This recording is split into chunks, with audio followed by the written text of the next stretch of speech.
Bismillahirrahmanirrahim. Assalamualaikum warahmatullahi wabarakatuh. Alhamdulillah wassalatu wassalamu ala Rasulillah wa ala alihi wa sahbihi wa man walah, la haula wala quwwata illa billah, amma ba'du. Alhamdulillah, pada pertemuan kali ini kita bisa melanjutkan ngaji kitab Kifayatul Akhyar dalam keadaan sehat walafiat. Mudah-mudahan kita senantiasa mendapatkan limpahan taufik ma'unah dari Allah Subhanahu wa taala. Amin ya rabbal alamin. Salawat serta salam mudah-mudahan tetap tercurah limpahkan kepada junjungan kita Nabi Agung Nabi Muhammad sallallahu alaihi wasallam. Pada pertemuan kali ini kita akan membahas bab baru, yaitu babul aniyati.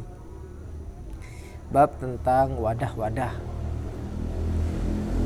Bismillahirrahmanirrahim. Qala al-musannifu rahimahullahu wa nafa'ana bihi wa bi'ulumihi fid dharain amin. Babul aniyati. Bab tentang wadah-wadah. Aniyatun jamak dari ina. Al-ina'u, bukan enak. Enak bahasa Indonesia bukan. Ina itu artinya wadah, beda. Kalau sampean pengen fasih bahasa Madura, itu ada tes-tesannya. Beda, bedena, beda, beda. Nah, kalau bisa itu berarti bahasa Maduranya fasih. Beda, bedena, beda, beda. Ada wadahnya beda, sobek. Aniyah. Kenapa ini perlu dibahas? Karena ada larangan.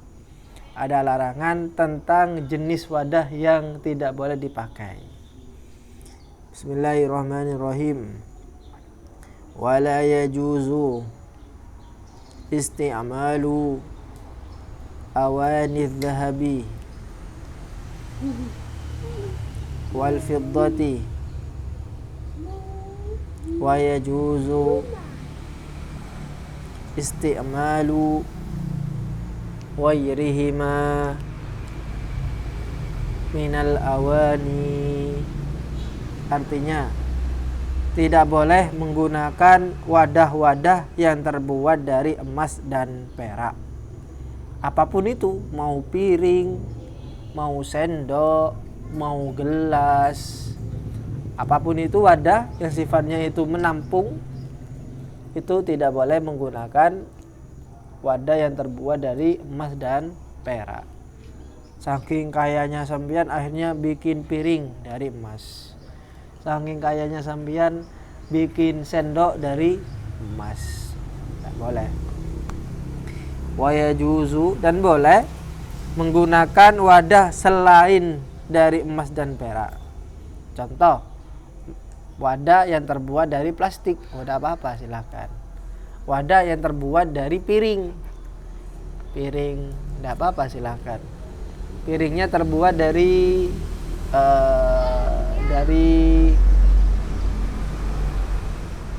tanah liat, tidak apa-apa silakan. Dari batu, tidak apa-apa silakan.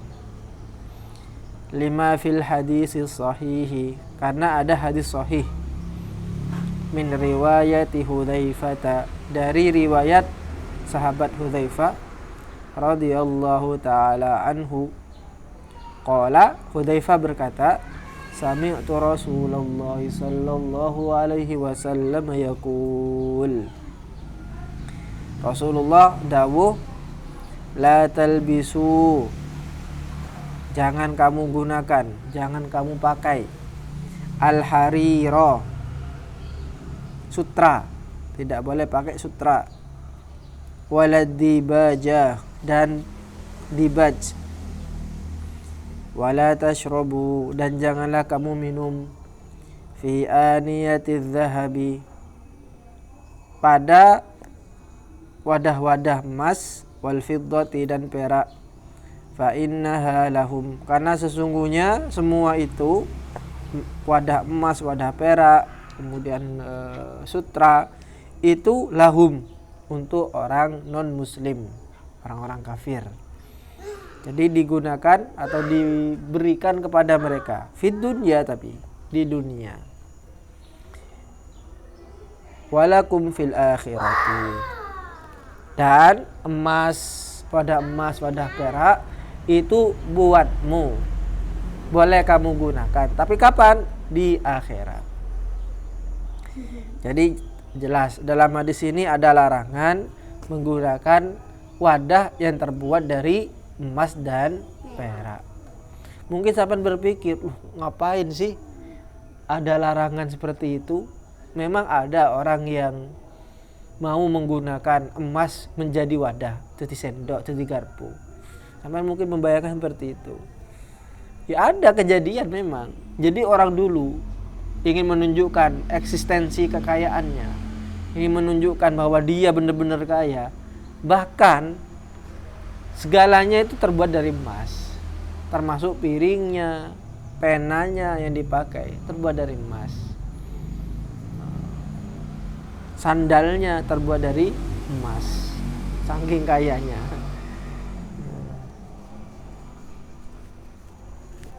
Bener-bener emas, bukan Mas Cokro atau Mas Adi.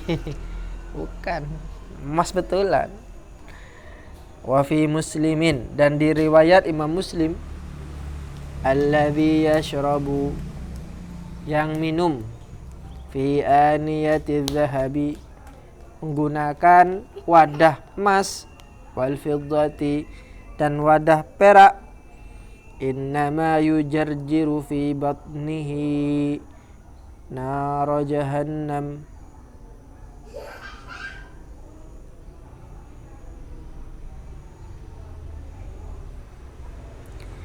kata nar ini bisa dibaca naru, bisa dibaca naro. Nanti kita akan jelaskan. Katanya di dalam hadis yang diriwayatkan oleh Imam Muslim, bahwa orang yang minum menggunakan wadah emas, menggunakan wadah perak, maka seolah-olah dia telah mengalirkan api neraka, api jahanam ke dalam perutnya. Jadi pada orang minum itu ya, sampai tahu minum itu ditegakkan terus itu sampai perutnya itu bunyi saking banyaknya air yang diminum, sampai ngerodu kalau bahasa Inggrisnya itu ngerodu. Sampai banyak, saking banyaknya. Nah, bahasa Arabnya yujarjir terus gitu kan, sehingga bunyinya itu kelihatan, dari tegukannya kelihatan bunyinya, kedengaran bunyinya, bluk bluk bluk, di perutnya juga kedengaran. Wa fi riwayatin, dan di dalam riwayat yang lain, man, barang siapa, syariba fi ina'in, minum dari wadah, min dhahabin aw fiddatin, dari emas dan perak, fa innama yujarjiru fi batnihi naran min jahannama, maka sesungguhnya telah dialirkan ke dalam perutnya air dari neraka jahanam. Wa fi riwayatin, dan di dalam riwayat yang lain, innal ladzi ya'kulu wa yashrabu, ada tambahan ya'kul, barang siapa yang makan dan minum. Ya intinya dari 3 hadis yang berbeda redaksi ini, maksudnya beda lafadznya ini, maknanya sama semua, mengacu kepada larangan untuk menggunakan wadah yang terbuat dari emas dan perak, baik itu digunakan untuk minum, berarti gelas berarti, atau digunakan untuk makan, berarti piring yang dari emas atau gelas dari emas. Kenapa? Innama yujarjiru fi batihi naru jahannam, karena itu seolah-olah sampean itu seperti sedang mencekoki perut sampean dengan api neraka. Al hadithu, ini adalah sebuah hadis. Wajimu yujarjiru athaniyatu maksuratun bila khilafin. Yujarjir dengan jim yang nomor 2 Jimnya kan ada berapa situ? Ada 2. Yuja, jir, ada 2. Itu maksuratun, dibaca kasroh. Yujarjir, jangan dibaca yujarjer atau yujarjur, tapi dibaca kasroh. Maksuroh bila khilaf, tidak ada perbedaan pendapat di situ. Artinya semua sepakat untuk membaca jim kasroh pada jim yang kedua. Qalahun Nawawiyu, itu seperti yang dikatakan oleh Imam Nawawi di dalam kitabnya. Wa fil iklidi hikayatul khilafi. Namun di dalam kitab Al-Iklid itu ada cerita, hikayat artinya cerita. Al-khilaf yang berbeda, cerita yang berbeda. Maksudnya bacanya berbeda, bukan yujarjir, tapi mungkin yujarjar atau yujarjur. Intinya berbeda. Tapi yang jelas bahwa kesimpulannya satu, yaitu semua ulama sepakat untuk membaca jimnya dengan kasroh, yujarjir. Ini lafadz yujarjir. Sekarang kita pindah kepada lafadz an-nar. Wa amman naru fayajuzu fiha ar-raf'u wan nasbu. Adapun lafadz an-nar itu bisa dibaca 2. Bisa dibaca rofa, artinya an-naru, dibaca rofa, atau dibaca nasab, naron. Wan nasbu huwa shahih. Adapun dibaca nasab itu yang lebih benar.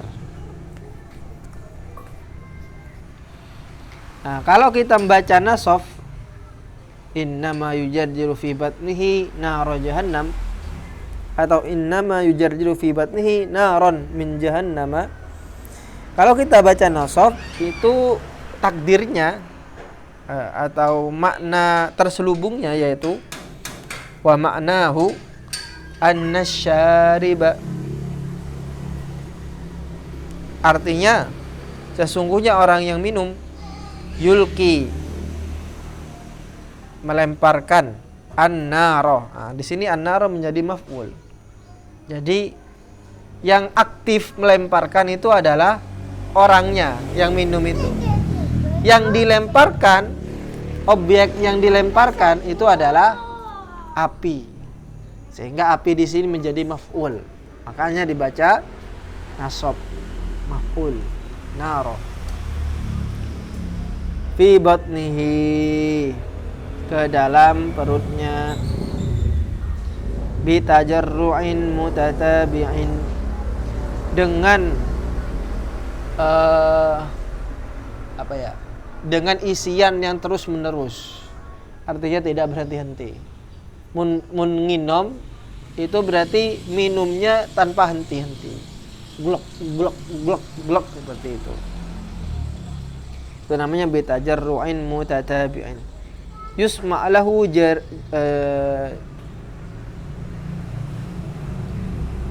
jurjira wa hiya saut, kedengaran suaranya, suara glek-glekannya ini, litaraddudihi fi halqihi, karena airnya ini terus-menerus dituangkan ke dalam perutnya melalui halq.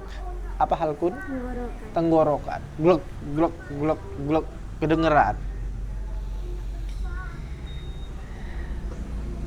Ini jika kita baca nasab, dan ini yang paling benar.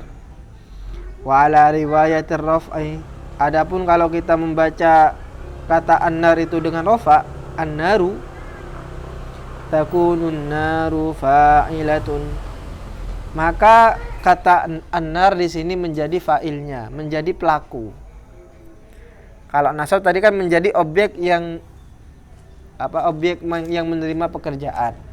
Kalau dijadikan fa'il, maka dia menjadi pelakunya. Berarti apinya yang melakukan. Wa ma'nahu annan nara tusawwut fi jawfihi.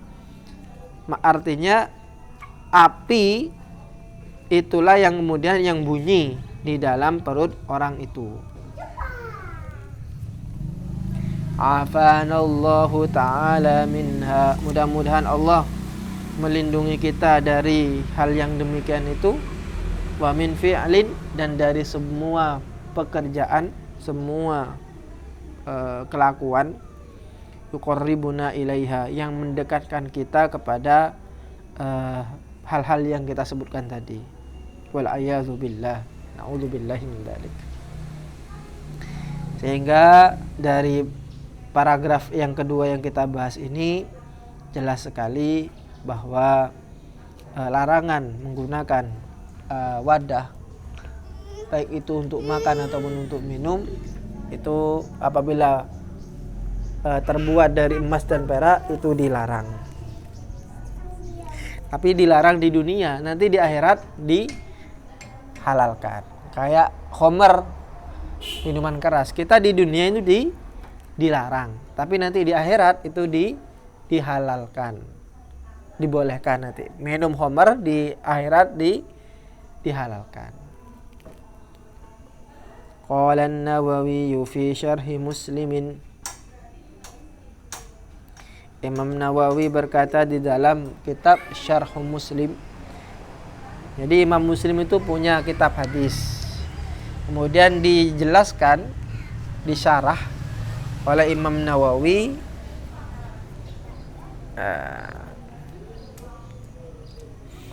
kitabnya, sampai bisa lihat di belakang itu ada, di perpustakaan belakang itu ada. Qala ashabuna, teman-teman kita berkata, maksudnya ulama-ulama di kalangan mazhab Imam Syafi'i berkata, in aqada al-ijma'u ala tahrimil akli wasyurbi wasairil isti'mali fi ina'i dhahabin aw fiddatin. In aqadal ijma', telah terjadi ijma', kesepakatan semua ulama. Artinya kalau ijma' berarti tidak ada satupun yang berpendapat berbeda. Artinya semuanya sepakat, tidak ada celah lagi. Sepakat apa? Yaitu keharaman menggunakan wadah, baik itu untuk makan al-akli, atau untuk minum wasyurbi, atau wasairil istimal, atau penggunaan yang lainnya. Contoh apa penggunaan yang lainnya? Contoh nanti akan dijelaskan di bawahnya. Sampian pakai bengis, tahu bengis? Itu gagangnya terbuat dari emas, nggak boleh. Sampian ingin buat kayak kalau orang Arab itu biasanya mereka membakar dupa untuk wewangian. Jadi apa ya? Tahu dupa ya, Mbak? Jadi anggaplah ini adalah wadah, kemudian nanti dibakar sesuatu kayak menyan itu, kemudian dibakar keluar asap. Nah, asapnya ini berfungsi untuk wewangian. Nah, wadahnya digunakan untuk itu, kalau terbuat dari emas tidak boleh. Nah, kita lihat nanti. Illa ma hukiya an Dawud, kecuali ada cerita riwayat dari Imam Dawud yang berbeda dengan hukum keharaman dari wadah tersebut. Artinya ada satu riwayat dari Imam Dawud yang tidak sampai mengharamkan. Wa qaulu Syafi'i qadimun li Syafi'i innahu yukrah. Dan itu terbukti bahwa ada qaul, ada pendapatnya Imam Syafi'i, yang mana ini adalah pendapat yang qadim, yang lama. Jadi kita kenal bahwa Imam Syafi'i itu punya dua marhalah. dua fase. Yang pertama adalah qaulun qadim, itu adalah pendapat Imam Syafi'i yang lama, kemudian diralat dengan qaul jadid, pendapat Imam Syafi'i yang baru. Nah, di qaul qadimnya Imam Syafi'i, beliau tidak sampai taraf mengharamkan, tetapi hanya memakruhkan. Apa bedanya haram dengan makruh? Kalau makruh itu ditinggalkan dapat pahala. Ditinggalkan. Kalau dikerjakan tidak apa-apa. Kalau ditinggalkan dapat pahala. Jadi kayak rokok itu makruh. Kalau ngerokok tidak apa-apa, ada dosa. Tapi ada celaan di situ, dicela ada paiduan gitu. Cuman tidak terlalu efeknya tidak terlalu berat gitu. Tapi kalau haram, kalau kita ngerjakan dapat dosa, kalau ditinggalkan mendapat pahala. Nah, Imam Syafi'i di qaul qadimnya itu hanya sampai pada taraf memakruhkan saja, tidak sampai haram. Wal muhaqqiquna la ya'tadduna bi khilafi Dawud. Tetapi ulama-ulama ahli tahqiq tidak menganggap itu, tidak menganggap pendapat yang makruh tadi. Wa kalamu Syafi'i muawwalun. Dan perkataan Imam Syafi'i yang memakruhkan itu hendaknya ditakwil, dimaknai dengan makna yang kedua atau ketiga dan seterusnya, bukan makna yang sesungguhnya. Kama qalahu sahibut takribi, sebagaimana yang dikatakan oleh ulama yang mempunyai kitab takrib. Ma'anna Syafi'iyya raja'an hadzal qadim, bahwa Imam Syafi'i itu telah kembali, raja'ah, merujuk, mencabut an hadzal qadim, dari pendapat yang lama ini. Fahasala, kemudian terjadi annal ijma'a munaqidun, bahwa ijma' terjadi ala tahrimi isti'mali ina'iz dhahabi wal fiddati, tentang pengharaman menggunakan wadah terbuat dari emas dan perak, baik itu fil akli, untuk makan, wasyurbi, untuk minum, gelas berarti, wa taharati, dan juga untuk bersesuci. Sampean pakai gayung, gayungnya terbuat dari emas, tidak boleh. Sampean pakai bak, baknya terbuat dari emas, tidak boleh. Wal akli bimil aqatin, makan menggunakan sendok terbuat dari emas, min ahadima, dari salah satunya, baik itu emas ataupun perak, tidak boleh. Wat tabakhuri bimihbaratin minhuma, atau ngasap, yang kayak saya bilang tadi itu, ngasap menggunakan wadah yang terbuat dari emas ataupun perak. Orang Arab itu punya kebiasaan itu sampai sekarang. Apalagi ruangan besar, itu pasti nanti mereka bawa asap itu. Nah, fungsinya itu bukan yang sifatnya mitos-mitos untuk mengusir jin, bukan, tapi memang untuk mengharumkan ruangan. Tidak boleh pakai. Kalau kita kan ya tabakhurnya itu pakai semprotan gitu kan ya. Kalau orang Arab seperti itu. Jadi ada wadah, anggaplah seperti ini. Jadi kayak piala itu wadahnya besar. Kemudian nanti ditaruh sesuatu, dibakar. Nah, hasil bakarannya ini akan muncul asap. Asapnya ini wangi. Itu namanya tabakhur.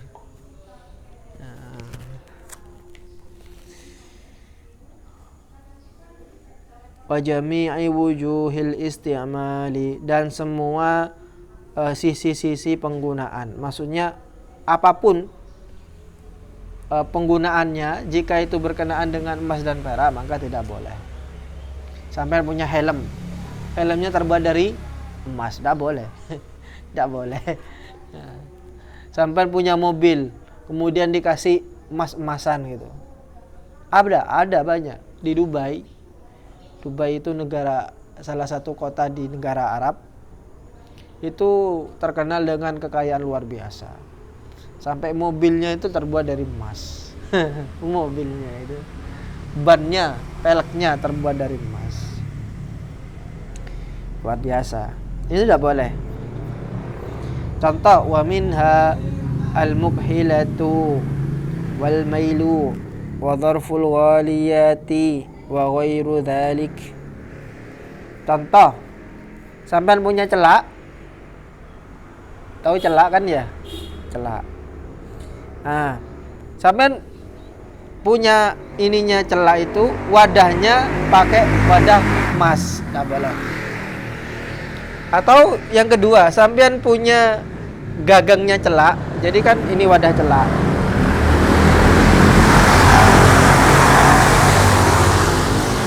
Kemudian sampean ingin mengambil celak ini dan diinikan ke mata. Itu kan ada ada alat untuk ngambil gitu aja. Nah, alat untuk ngambil ini terbuat dari emas, tidak boleh. Kalau sampean punya bengis kemudian ininya terbuat dari emas, tidak boleh juga.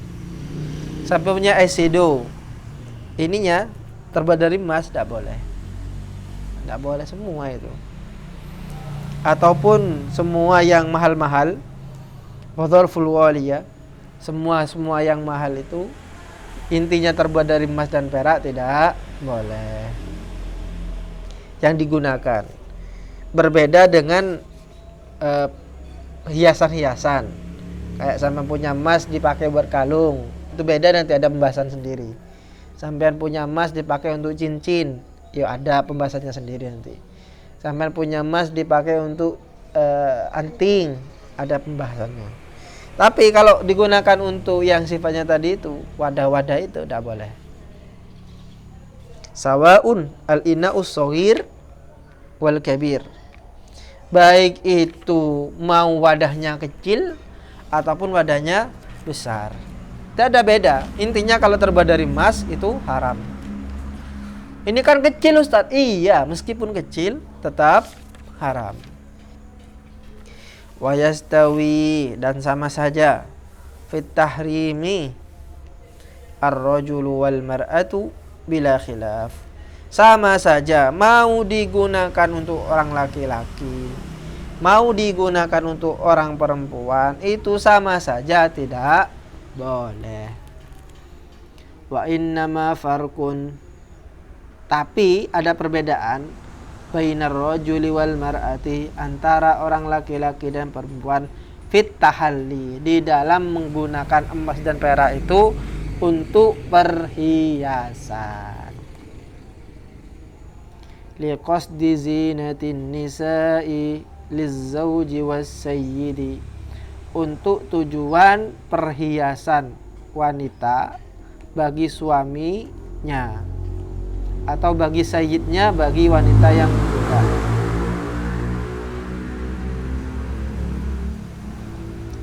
Nah, jadi kalau sampean gunakan emas untuk, tapi inti perempuan ya, kalau laki-laki tidak boleh. Untuk kalung, untuk gelang, untuk cincin, untuk anting, apalagi yang bisa dipakai?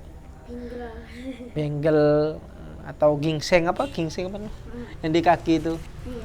Ya itu tidak apa-apa. Nah, ini saja yang bisa kita sampaikan, mudah-mudahan ada manfaatnya. Wa akhiran wallahul muwaffiq ila aqwamit thoriq. Assalamualaikum warahmatullahi wabarakatuh. Apakah ada pertanyaan? Mudah-mudahan bisa dipahami.